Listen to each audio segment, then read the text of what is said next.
Yung kabataan ko, pinangarap ko talaga yung parang normal sa mga bata nakikipaglaro ka, makapag-aral.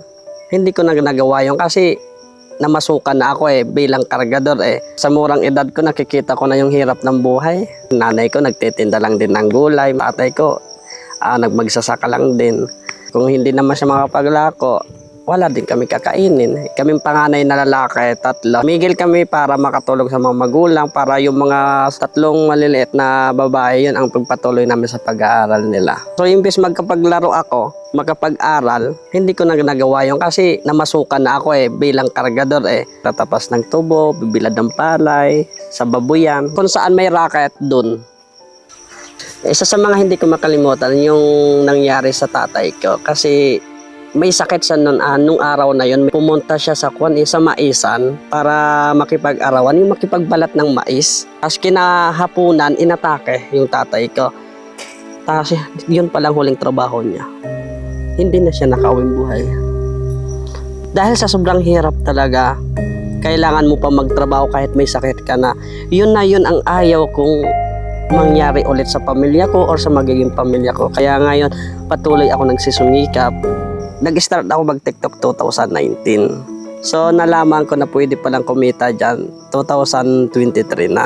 Marami akong product na dati binibenta. May extension, sapatos, tsinelas, microphone. 2 taon na wala pa rin akong benta Ayan, pa isa-isa lang. Kumakapit pa rin ako sa balang araw makakamit ko din yung pangarap ko Kahit imposible, gagawin natin posible. Since kargador ako nun, pawisin yung kilikili ko. Naghahanap ako para gamot sa kilikili, like maitim yung kilikili ko, may amoy putok, pawisin siya Pagkuhan ko sa TikTok, nakita ko si Organic Skin. Ang plano ko talaga nun, since pag umifix siya, ibebenta ko siya. Umifix, ayan, so ginawan ko siya ng video. First upload ko, biglang nag-boom yung isang video. Kumita ako doon almost 1.8.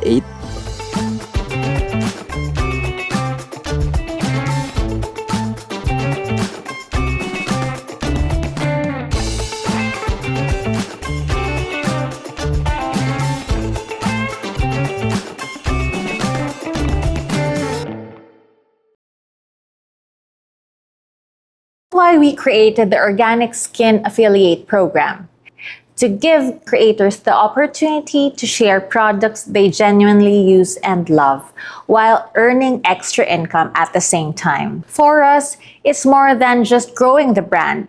It's about building a community of people who believe in our products and want to help others discover them through authentic stories. So for me, it's really about relationships because anyone can build an affiliate program, but not everyone builds a community. And with Organic Skin Japan, we want our affiliates to know that they have a team behind them, whether they have questions about the products, need help creating content, or simply want guidance on how to grow. We're here to support them. Ang laki ng pagbabago sa akin simula nung nag-TikTok ako and then nag-affiliate sa Organic Skin. Siguro kung hindi ako nag-affiliate sa Organic Skin, siguro kargador pa rin ngayon ako. Nakakapagpatapos na ako ng teacher, mayroon pa akong mga kapatid na papataposin. Ayun, nakabili ako ng farm, nakakapagpagawa ng bahay, nakabili ng sasakyan, ayun, may mga investment. So malaking tulong talaga sa akin si Organic Skin. Maraming big brand lumalapit talaga sa akin. Loyal talaga ako kay Organic Skin. Kasi isa sa naging instrumento para mabago ang buhay ko. Kung hanggang may Organic Skin, andyan pa rin si Aldric, tuloy-tuloy. Sa mga lahat na affiliate dyan, tuloy-tuloy lang kayo at see you on the top. I'm Aldric and I'm proud Organic Skin.